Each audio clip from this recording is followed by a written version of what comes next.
Magandang gabi po.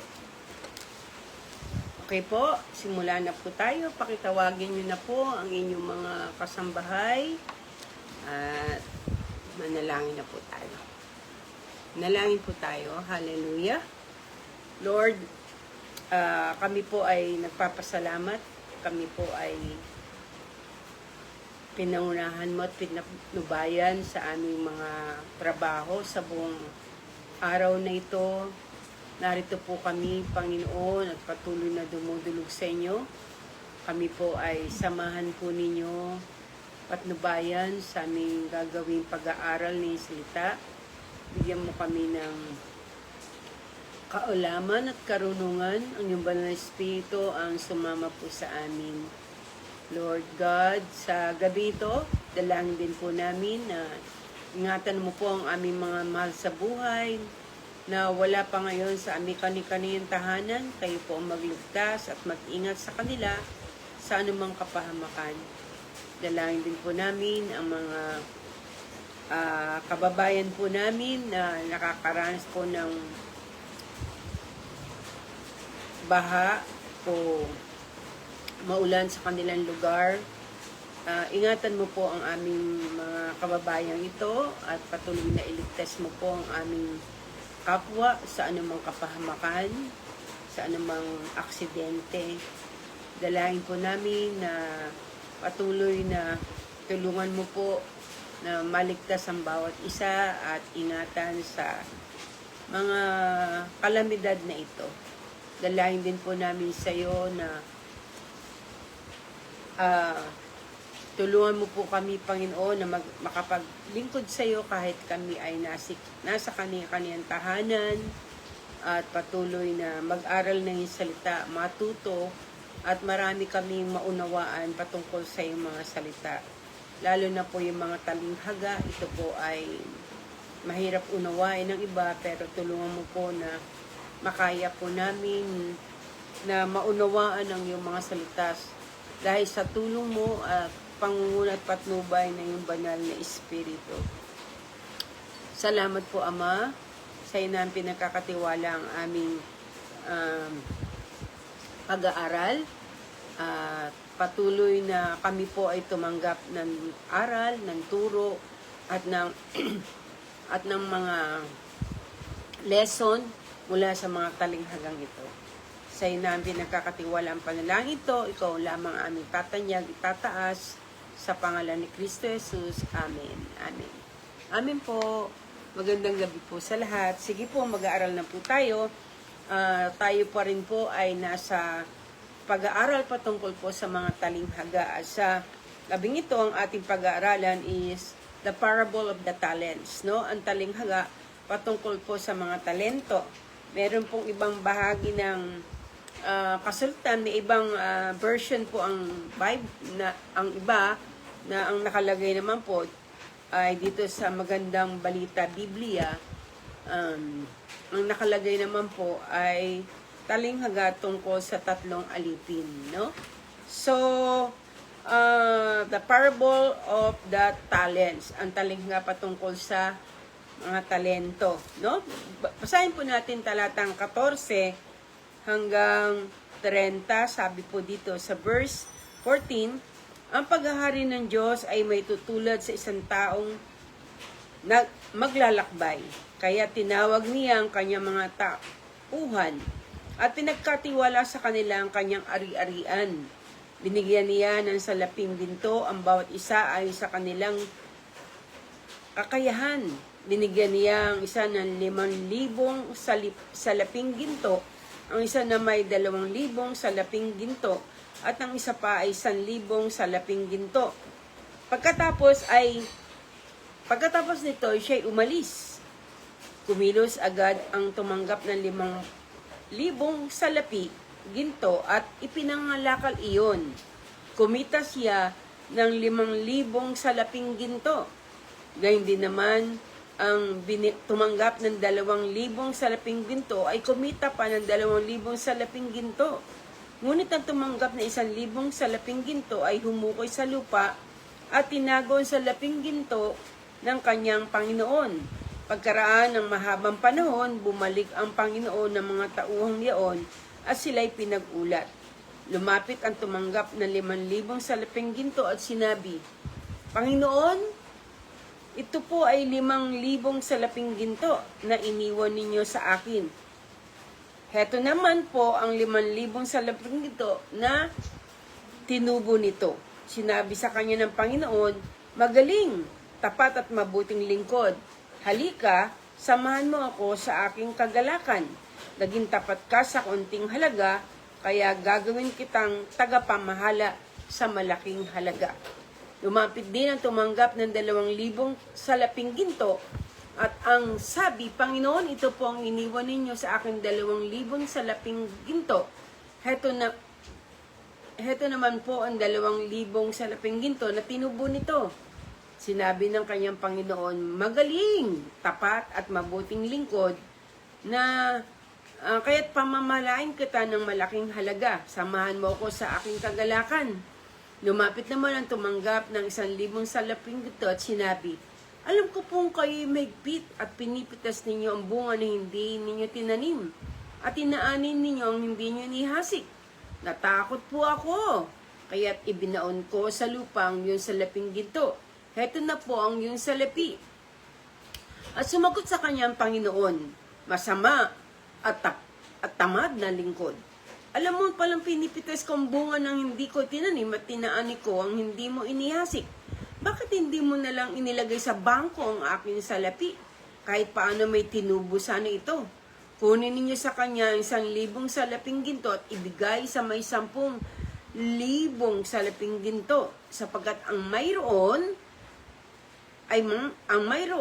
ay bibigyan pa.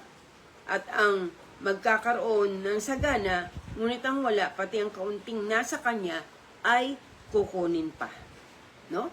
Itapon ninyo sa kadiliman sa labas na walang silbing taong yan. Do'y nananangis siya at mangangalit ang kanyang mga ngipin. Okay. Salamat po sa Diyos sa pagkabasa sa kanyang mga salita. Okay. So, ang talinghagang ito ay napakaganda, no? So, ito po ay kumakatawan, kumakatawan, sabi, binigyan sila ng kanilang Panginoon ng tinatawag na talents. Talento, no?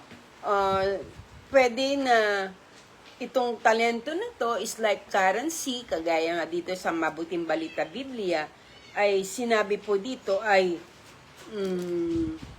salaping ginto, no? So, ito po ay currency, like currency, dollar, euro, yen, peso, yan, mga currency. So, kayamanan, no? Yung tinutukoy po dito na tinanggap po nila, no? At makikita po natin bakit sinabihan ng Diyos ang isang lalaki na nasa dulo na binigyan niya ng 1,000 ginto, 1,000 salaping ginto at na mangmang o masama at tapat na lingkod, no? Bakit? Malalaman natin kung bakit, no? So, at bakit naman sinabihan ng Panginoong ng kanilang Panginoon dito na yung dalawa na binigyan niya ng 5,000 salaping ginto at 2,000 salaping ginto ay sinabi ng Diyos na mabuti, magaling at tapat na alipin. Mabuti o magaling na at tapat at mabuting lingkod, no? So, makikita po natin dito sa ating pag-aaral kung ano dahilan, bakit may mga pinuri ang Panginoon, no? Yung isang lalaki na pinaka-amo, no? At meron naman kinurse na sinabihan ng masama at tamad na alipin o tamad na lingkod. So, ano po ang gustong ipakita ng ating Panginoon sa bahagi ito ng kanyang tinuturo sa mga alagad, no? Okay, so bigyan muna po natin ng linaw kung ano po yung mga naunang kwento o kasaysayan bago po masaysay po itong Mateo 25:14 hanggang 30. Kung mapapansin po natin, doon pa lang po sa Matthew 24 hanggang Matthew 25, una hanggang 13 talata, makikita po natin, ito po ipatungkol po sa pagbabalik ng ating Panginoon.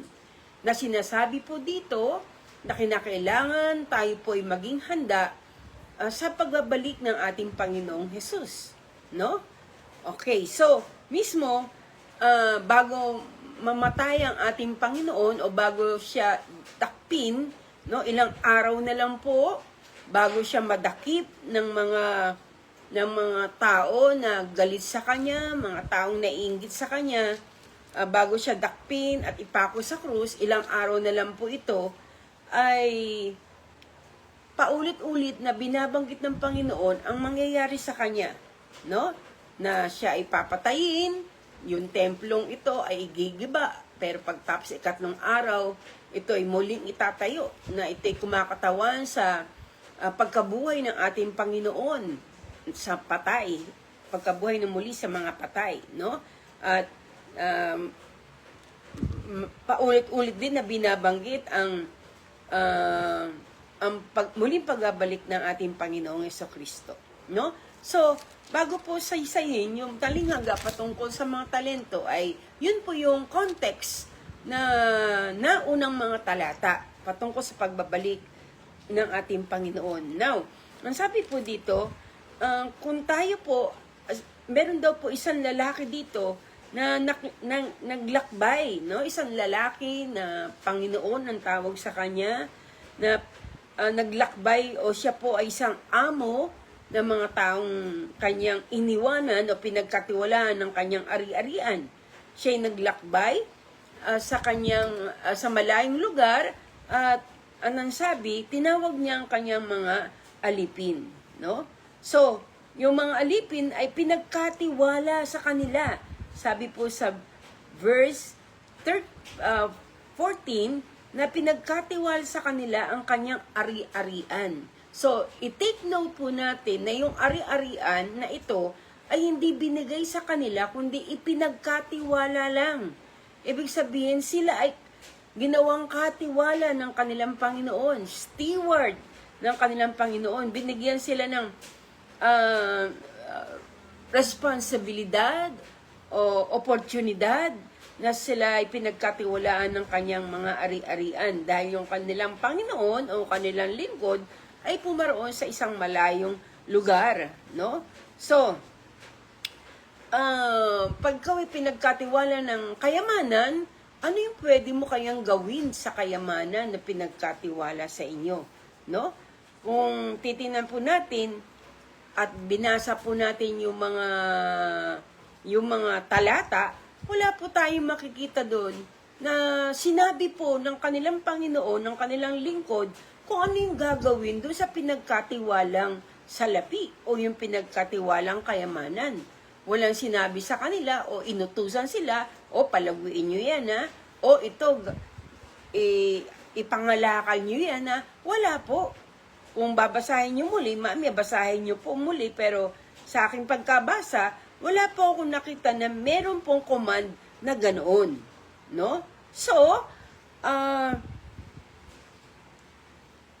anong ini-expect ng mga taong ito ng kanilang tanggapin yung kayamanan, yung currency na pinagkatiwala sa kanila, no? Sabi dito, yung isa ay binigyan ng 5,000 salaping ginto. Yung isa, yung pangalawa ay binigyan ng 2,000 salaping ginto. At yung pangatlo ay binigyan ng 1,000 salaping ginto. No? At ano ang pwedeng expect ng kanilang Panginoon na siya ay umalis pinagkatiwala sa kanila yung kanyang ari-arian at kayamanan, ano kaya ini-expect ng kanilang Panginoon?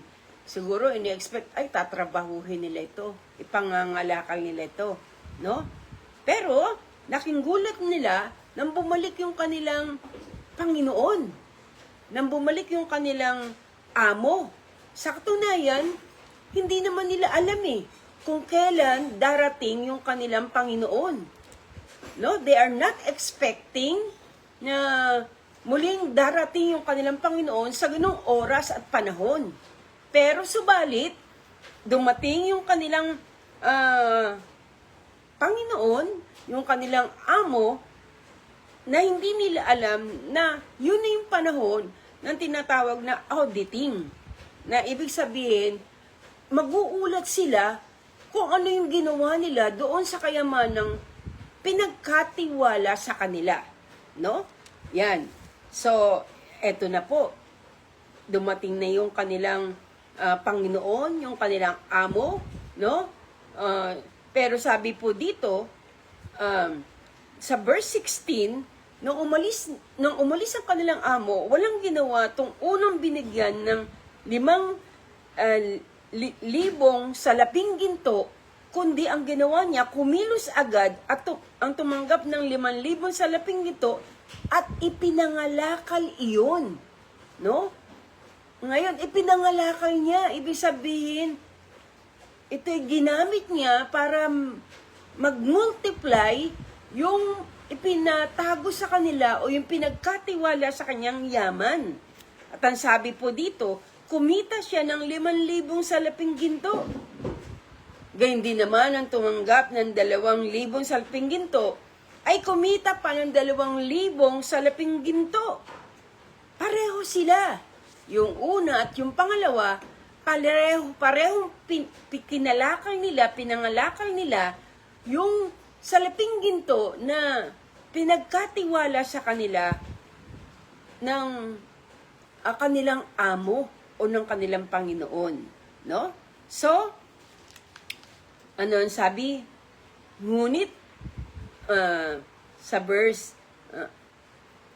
nang bumalik ang kanyang Panginoon, nag-ulat sila, lumapit ang tumanggap ng 5,000 salaping ginto, at sinabi, Panginoon, ito po ang 5,000 salaping ginto na iniwan niyo sa akin.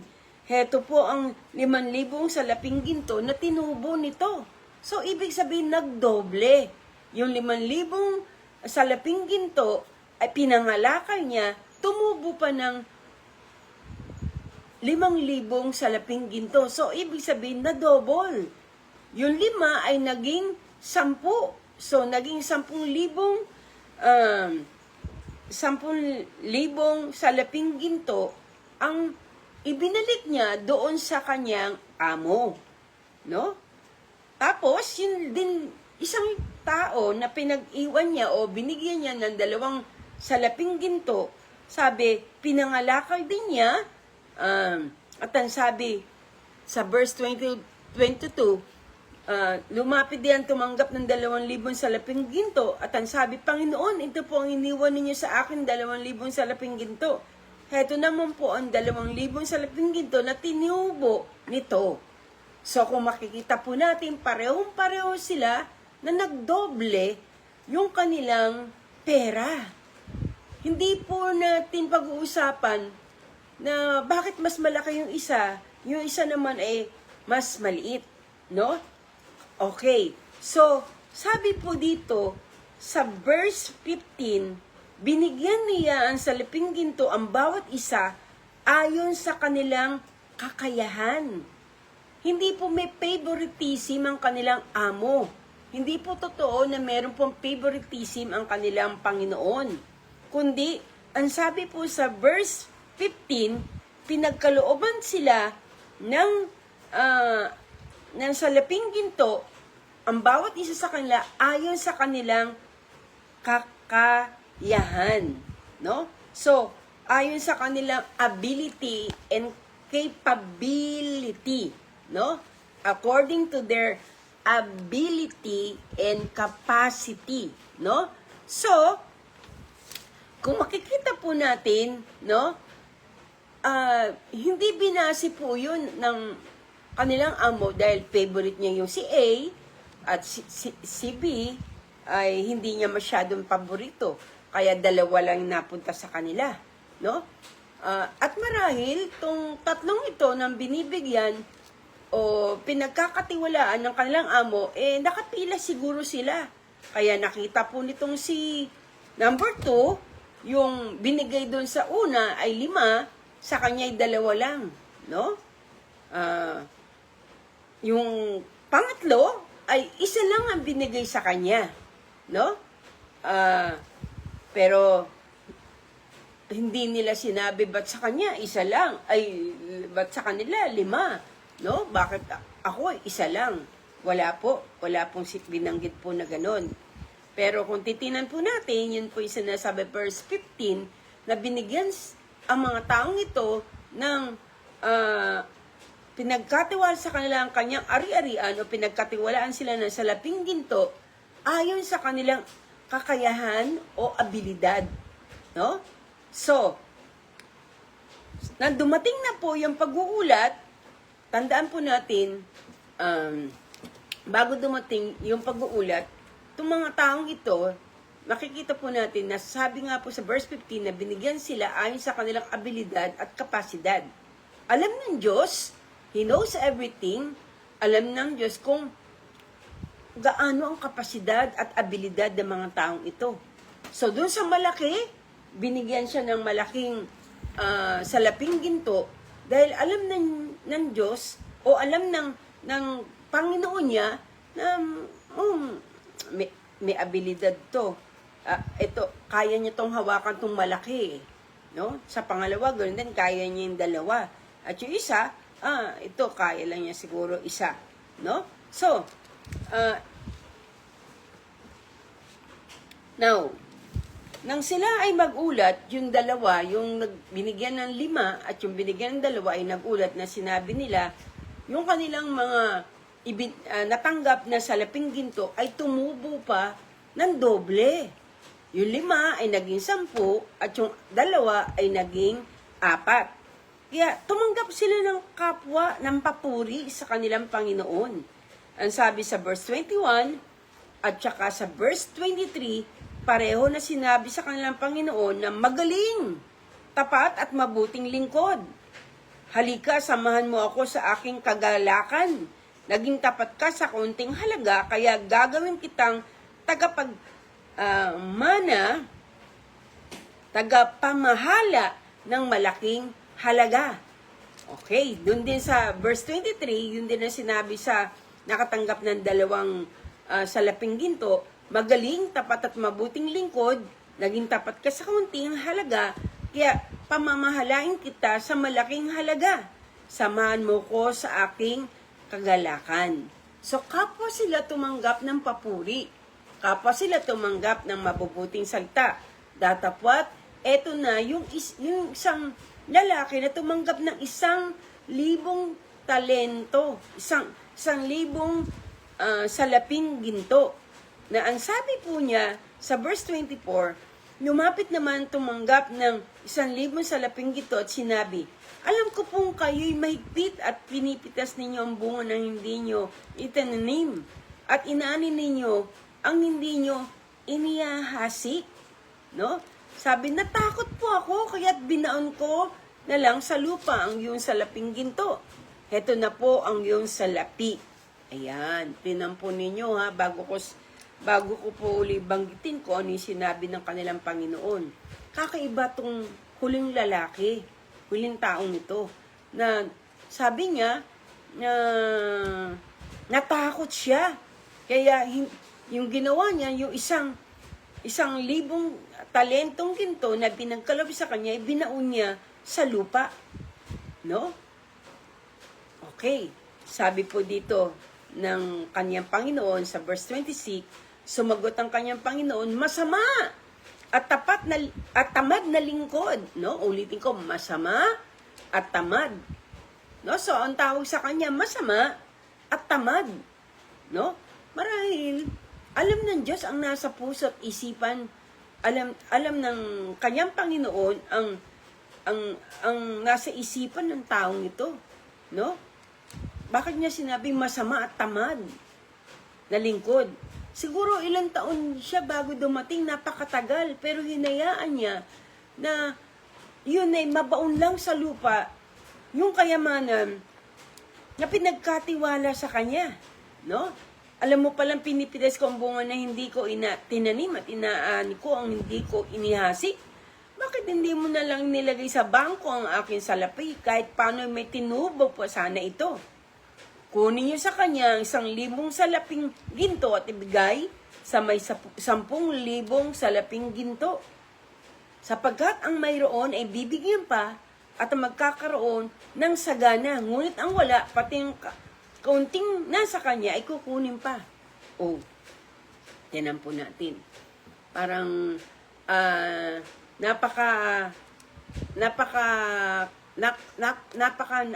nakakakilabot yung sinabi ng kanyang Panginoon, no? Sabi sa kanya, masama at tamad yung lalaking yun. Yung hindi niya, yung pinagkatiwala sa kanya ay hindi niya pinangalakal. Yung pinagkatiwala sa kanya ay hindi niya pinaunlad. Hindi niya ginawang fruitful, no? O, tandaan po natin, oo nga, binigyan siya ng 1,000 talento dahil nakita rin ng kanyang Panginoon, ng kanyang amo, na may abilidad siya at capacity na maging fruitful, pero hindi niya po ginawa. Kaya ang tawag sa kanya ay masama at tamad na alipin, no?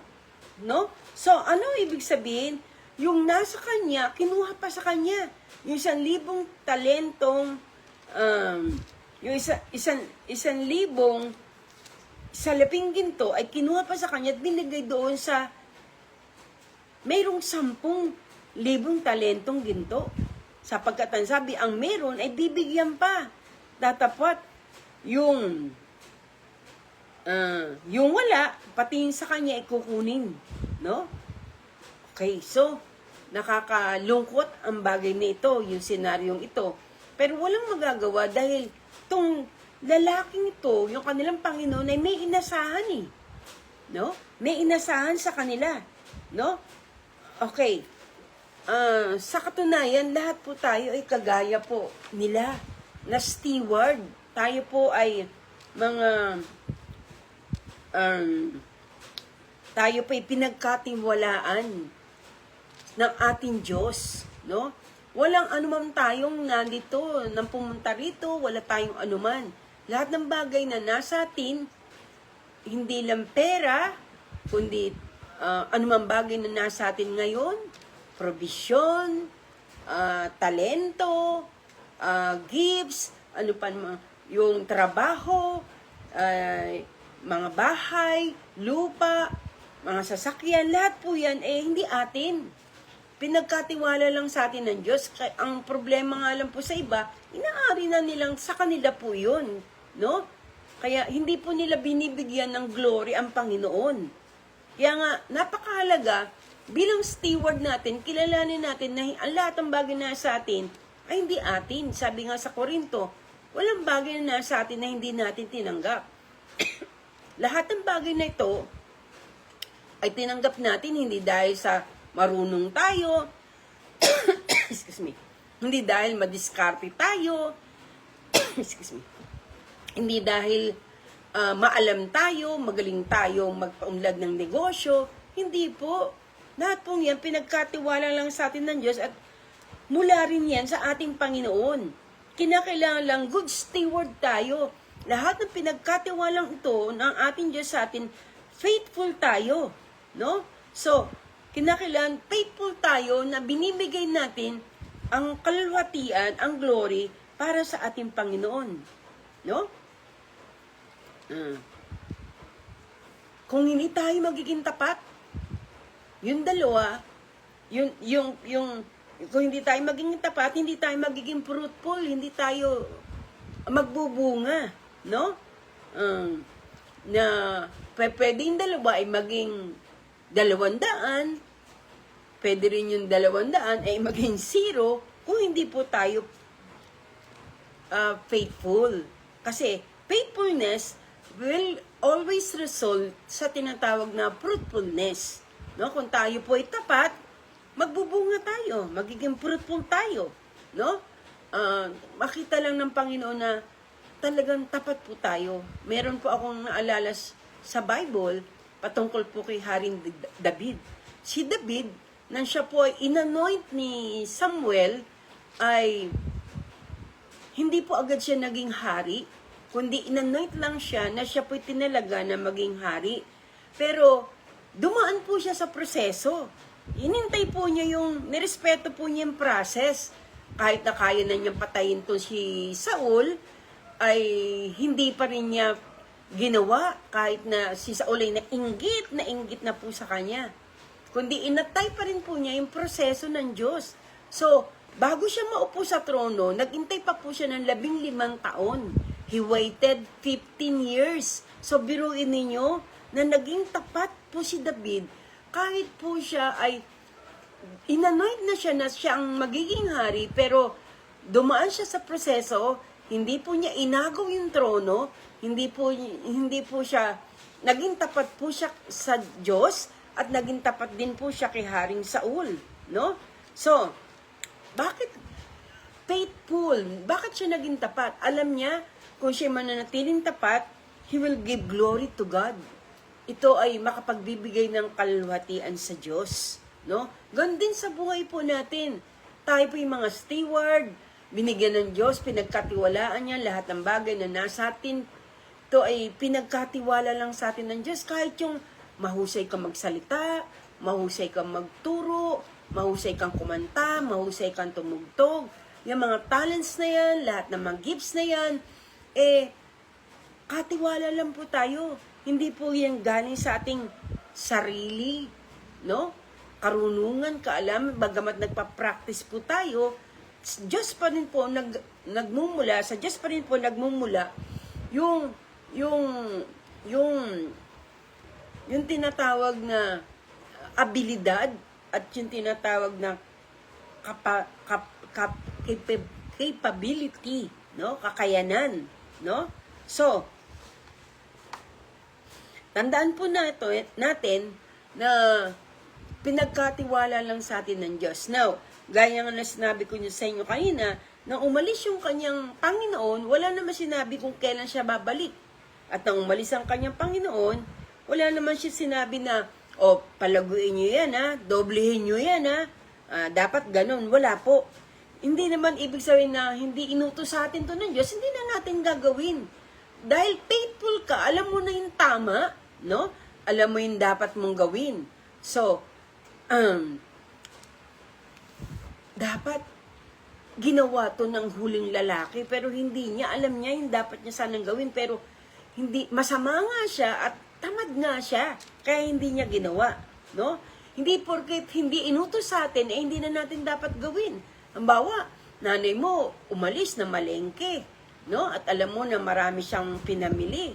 Nang dumating nanay mo, hirap na hirap siya sa kakabitbit ng bayong, kakabitbit ng plastic, dahil ang daming duli. Tapos, pagdating niya, nakita niya yung lababo, napakataas ng mga plato, hindi inugasan.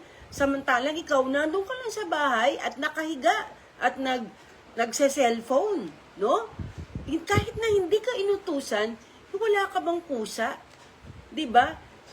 Pinagkatiwala sa iyo ng Diyos, yung bahay nyo yan, pinagkatiwala niya na yun ay pagagandahin mo, aayusin mo, lilinisin mo, pero hindi mo ginawa, no? Ganito nangyari doon sa lalaki, no? So, may ini-expect ang Diyos sa atin, no? Yung 10 ketongin, di ba?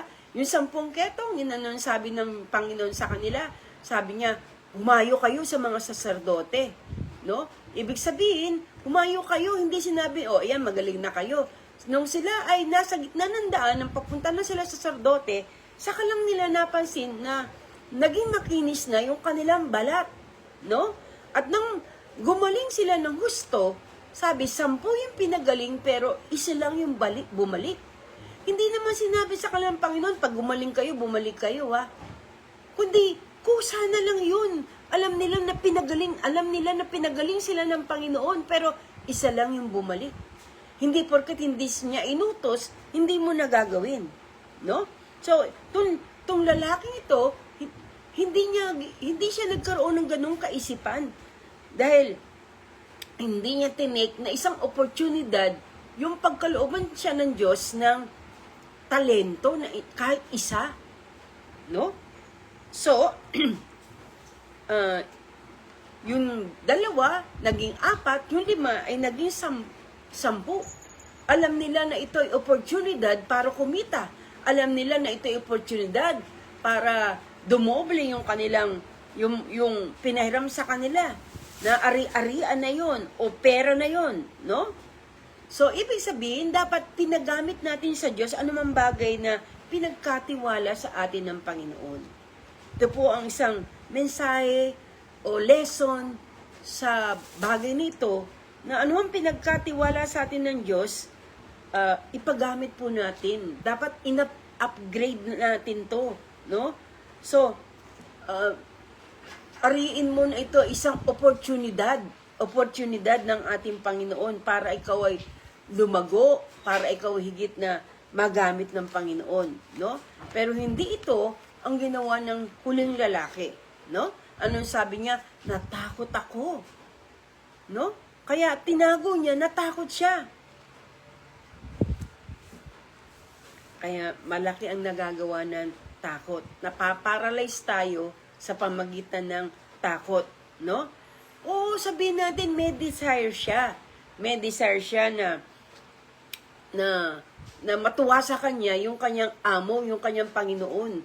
Pero hanggang desire lang no? May desire ka pero kayang lamunin ng takot yung desire mo. Ano yung hindi kayang lamunin ng takot?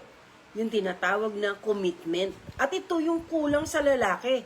Wala siyang commitment. No? Natakot siya kung ano mangyayari sa future. Natakot siya, no? So, kung ganun din tayo, hindi natin dapat katakutan kung may mga challenges, kung may mga problema. Isipin natin na ito'y opportunity para tayo mag-grow, para tayo lumago, para lumaki ang ating pananampalataya at mabago tayo, no? So, ang tanong, can God trust you with more talents, with more money, no? Mapagkakatiwalaan ba tayo ng Diyos, no? So, yung lalaking ito, na huling lalaki, ay natakot siya. Failure, ang dahilan kung bakit siya inihagis doon sa yung bakit nagalit sa kanya ang kanyang amo, ang kanyang Panginoon, dahil yung tinatawag na failure to do the right thing. Yung hindi niya nagawa, yung bagay na dapat niyang gawin sana, no? So, yun lang po mga kapatid. Ito po yung pinaka-lesson po natin, kinakailangan na gawin po natin yung alam nating tama, kung ano po yung alam po natin tama na ayon sa mabibigyan natin ng kaluguran ng ating Panginoon, gawin po natin to. No? Lahat po tayo ay steward, pinagkatiwalaan ng Diyos. Ano man pinagkatiwala sa atin ng Diyos, gamitin po natin para sa kanyang kapurihan at sa kanyang kalwatian. Bakit? Dahil kung hindi po natin gagawin yung nasa atin, kukunin pa sa atin at ibibigay doon sa marami. Sa nagpaunlad, naging fruitful, no? Dahil yung pinagkatiwala sa kanya ay pinagpahalagahan niya, no? Marami sa ating pinagkatiwala ang Diyos, pagpahalagahan po natin. Lagi natin isipin kung ano yung makapagbibigay ng kaluguran sa ating Panginoon. Yun lang po. Sana naintindihan po natin yung talanghaga patungkol po sa talento, no? At anumang bagay na nasa atin, ipagamit po natin yan sa Panginoon. Ang isipin po natin, makapagbigay tayo ng kaluguran, kalwatian sa Diyos. Huwag nating hindi gawin yung alam nating dapat nating gawin, no? Kagaya ng dalawang tao na kanilang pinangalakal yung mga bagay na pinagkatiwala sa kanila ng kanilang Panginoon. No? At nasain natin na pwedeng mag-multiply anumang bagay na pinagkatiwala ng Diyos kung nasumpungan niya tayong tapat. Amen? Kaya nga magtapat tayo hanggang wakas, no? Hanggang sa pagparito ng ating Panginoong Jesucristo. Manalangin po tayo. Hallelujah. Salamat po ng marami sa iyong mga salita. Basbasan mo at pagpalain ng bawat isa na nakinig sa aming live stream na ito. Panginoon, dakila ka. Salamat po. Tulungan mong magising kami na sa mga araw na ito maging handa kami sa nalapit na pagparito ng aming Panginoon. Kung ano yung mga bagay na pinagkatiwala mo sa amin, Lord, maging mabuti kaming katiwala na maggamit po namin to para sa kaluwalhatian ng aming Panginoon, na magamit po namin o gawin po namin ang bagay na tama at magaling na ninanais mo. Patuloy na alam po namin na lahat ng bagay na pinagkatiwala mo, Panginoon, ay magamit namin para sa kaliwalhati ng aming Panginoon, para sa kami ay maging fruitful, maging faithful sa iyo, Panginoon. Gawin mo kaming tapat, gawin mo kaming fruitful, Panginoon, na lumalago ang aming pananampalataya, lumalago anumang bagay na pinagkatiwala mo po sa amin. Maging mabuti kaming katiwala sa mga araw na ito. Panginoon, alam namin na pagkakatiwalaan mo pa kami, kung makikita mo kami na nananatiling tapat, Panginoon. Lahat ng bagay gawin namin sa katapatan. Sa ministry, sa aming pamilya, sa aming trabaho, sa aming sa mga pag-aaral ng mga nag-aaral pa, lahat ng bagay gawin po namin sa pagtatapat. At alam mo, nakikita mo lahat ng bagay. At kung kami tapat, pagtitiwalain mo pa kami, magtitiwala pa po kayo sa amin ng higit pa, Panginoon. Lord, dinudulog po namin sa iyo ang mga prayer request na to. Lahat po ng mga prayer request na sinulat ng aking mga kapatid, pati po na nandun po sa glass box na nandun sa church, maging yung mga prayer request na mga nasa online, Panginoon. Kilala mo sila kahit hindi ko po sila kilala. Alam mo yung pakahilingan nila sa panalangin. Sa oras nito, banggitin mo, kapatid, ko ano yung kahilingan mo sa panalangin. Father, right now, in the name of Jesus, tulungan mo po na magkaroon ng katugunan ang lahat ng mga panalangin ng aking mga kapatid ayon sa iyong kalooban. Alam mo ang pinakamabuti para sa kanila at gawin mo ito para sa kanila, Panginoon. Alam namin na mabuti kang Diyos at hindi ka maramot. Ikaw ay patuloy na nagnanais na pagpalain kami, nagnanais na pagalin kami, nagnanais na basbasan kami ng mga biyaya at pagpapala. Lord, i-bless mo po ang aming mga buhay. Gamitin mo kami para sa kaluwalhati at kararangal ng aming Panginoon Yesus. Gamitin mo kami sa pagwawagi ng mga kaluluwa. Tulungan mo po kami, Panginoon, sa mga araw na ito na lalo pa kami maging masigasig sa pagsunod at paglilingkod sa iyo.